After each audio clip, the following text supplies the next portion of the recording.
This is the Green Room. I'm Katelyn Mattson, joined by Yaniv Segal, who is the music director, conductor of the Salina Symphony. Their winter concert is this Sunday afternoon at the Stiefel Theater. Welcome. Thanks, Caitlin. Great to be here. Your concert is fascinating. It's going to be brand new for so many people sitting in that audience. Uh, what pieces are on it? So we have two pieces. The program's called Journey, and the second half is this big work by American composer Peter Boyer called Ellis Island, in which he takes texts of 7 immigrants who came to America roughly about 100 years ago. Their words, spoken by actors who we have the pleasure of collaborating with from Theater Salina, and then he composed an entire score to accompany, underscore, set the tone, and just make these words even more powerful than they already are.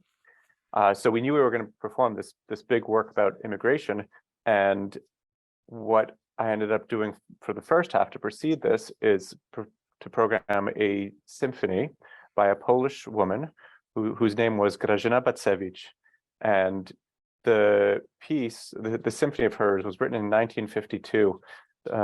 It's the third out of 4 symphonies she wrote, and it was written in a really, really dark time in Eastern European history, where, for example, Poland was under the occupation of Soviet rule, and the authorities were dictating what could or could not be performed. There was very strong censorship.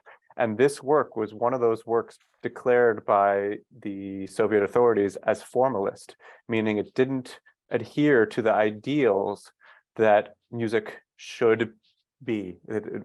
Music was supposed to be for the masses, should incorporate folk tunes, and basically have some kind of seal of approval by the censorship authorities. And so the piece was banned after its premiere. And so we're performing it as an example of why people immigrated to the United States, for the freedom of expression, for the chance to, be what you want to be, basically. So it's about journey, literally, to the United States. It's so powerful. I was reading up on her and how during the war, she was one of the musicians who would continue performing. She continued composing, she continued performing, but did so in secret, underground, Mm-hmm. Yeah. um, risking everything to continue her art, to continue to make music. And when you listen to somebody's work or view somebody's art, who is creating from that place, it's quite astonishing to come at it from that viewpoint. Yeah, I mean, the people who survived in Warsaw, especially towards the end of the war, this is a city that was something like 80 to 90% destroyed by the Germans, and actually the invading Russian army, who was trying to obliterate everything. So you couldn't, even in the immediate years after 1945, the landscape was completely changed into this kind of Soviet bloc structures, very dark and gray and concrete. And you couldn't escape the fact that your city and your country and the whole world was just ravaged. And so the art that comes out of that time, the music that comes out of that time, it has a lot of conflict in it. Her symphony, her third symphony, has moments of absolute beauty that almost immediately are squashed. Like you can't actually enjoy what you're doing because around the corner is abject terror or oppression. It's not a very easy work to listen to, but it's remarkable for the way it's constructed. It looks back. It's in a 4-movement form. It's got this motivic element throughout that connects everything. So it's like almost Brahmsian, except yet it's her own voice. Brahmsian is in Johannes Brahms. Johannes Brahms, sorry, yeah, Johannes I'm Brahms. just clarifying. And Yeah, sorry. and and for those who are in the audience listening to this work, which is a, a 20th century work, like you said, at times it can be difficult to absorb, to listen to. In terms of tonality, in terms of, is it going to sound the way we expect a piece composed in the 1940s to sound? Is it going to push us a little bit? Is it going to stretch our idea of what beautiful music is? I think so.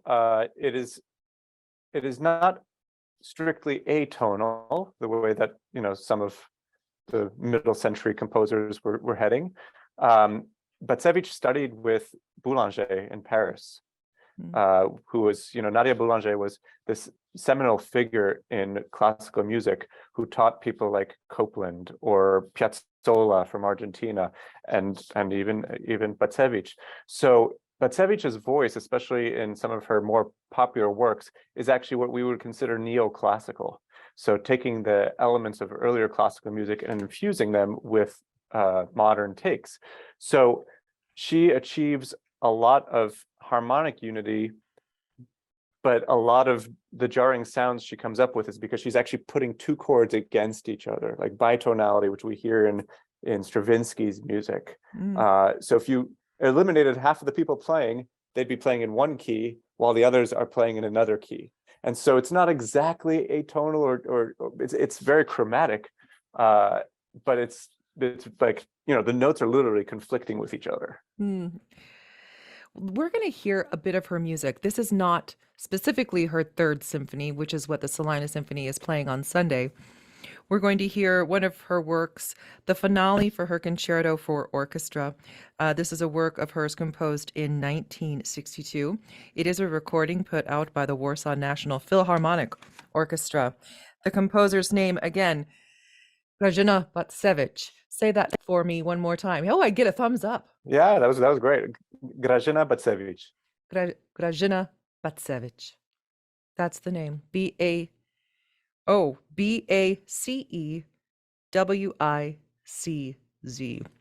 Polish composer of the 20th century. Here's a bit of the finale of that concerto for orchestra, and we'll be back with Yaniv Segal.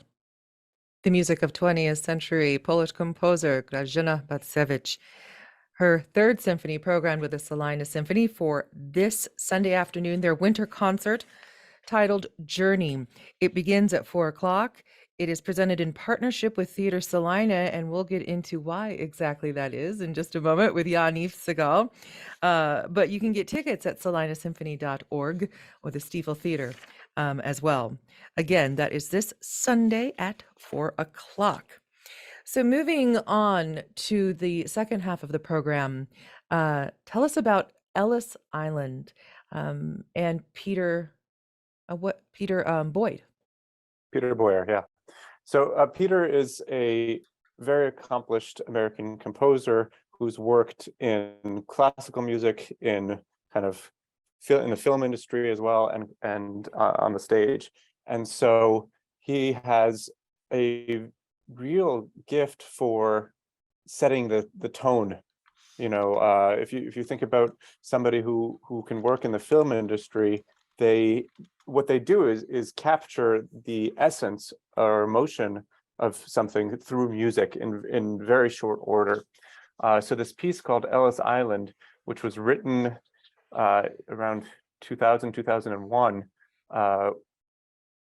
is for the stage. It's not actually, for the cinema or theater, but it's really, really powerful stuff. I mean, yesterday we had a rehearsal with our actors for the first time, and the stories of the immigrants are so powerful. My parents are both immigrants. I have a very deep appreciation of what America has offered my family, and so to hear the stories of other people who came through from terrible, terrible situations, and to amplify that with music is emotional, very emotional for us. And the music is at a contrast to the first half of the program, where we get stretched a little bit. Our ears might be tested to accept something that's just kind of out of the norm. It's not, your run-of-the-mill romantic classical music. Peter Boyer's music is very tonal, it's very beautiful. It has folk-like elements, and it's cinematic.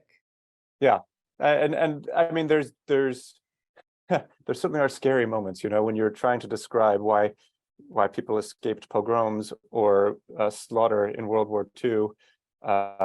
You know, that's that has its own darkness.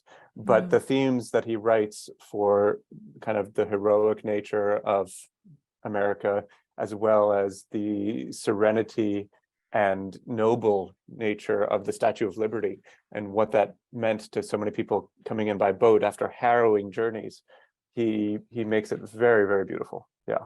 And So I would say, though, the Matsevich, the excerpt we just listened to is from her later period, which is certainly more experimental. But I would encourage people to listen to the Third Symphony on a new recording that just came out last month. I spoke with the conductor about this recording because I had some questions about the score, and he was actually able to help me by saying, yeah, well, I talked with one of the violinists who played in the orchestra with the premieres. And so I had this direct connection to somebody who was there when her music was first performed, which gave me great insight. I think that no matter what, the whole program should be moving. in talking with what did you say? You talked with a conductor who conducted the album. Was it a world premiere album? World premiere No, recording? there are some earlier recordings. And in fact, I believe that the first premiere was performed by the Polish Radio Symphony. European orchestras, there are orchestras that played in the hall, as well as that used to play live out on the radio. We had that in America a little bit with the CBS orchestra years and years ago, where Toscanini made its name. But in Europe, a lot of these orchestras exist as radio orchestras, and so the premiere, even that was recorded because it was broadcast and recorded. So we do have a record of how it was done originally. That's so wonderful. Now, Ellis Island, in partnership with Theater Salina, who are the narrators? We have Community members, of course. Are there children, all ages? No, so we're doing. There are 4 actors, and there are 7 parts to be spoken. So some of them are speaking 2 different parts, and the interviews themselves were made when the immigrants were in their 80s or 90s, so years and years after they immigrated. So it's more of like an adult recollection of the journey itself. The actors are fantastic, and we're actually also on Friday morning we're doing excerpts of Ellis Island for school visits. So we have a bunch of kids coming to the hall, and so we're kind of hope to be able to open up their minds and ears to, these incredible stories, but also what music can do to amplify stories. Such a powerful concert. This Sunday, Journey with the Salina Symphony. Give us the details quickly of time and place. Let's see, it's Sunday at 4 at Stiefel Theater. We would encourage you to listen to these ahead of time. But the concert is called Journey. We've got a symphony by Grażyna Bacewicz, an amazing symphony. And in the second half, we'll take you on a real trip with Ellis Island by Peter Boyer. salinasymphony.org to find more information, to purchase tickets. Also, you can purchase tickets at the Stiefel Theater. salinasymphony.org. Journey, Salina Symphony, this Sunday at 4 o'clock at the Stiefel. Maestro Yaniv Segal, thank you very much for coming on and kind of giving us, a good preparation for what we're going to hear on Sunday. It certainly sounds incredibly beautiful, very powerful, and I'm sure people will just love it. Thank you. I mean, this is probably the high. We're doing great music this year, but like this concert is one I've been really looking forward to. So I look forward to sharing it with the public.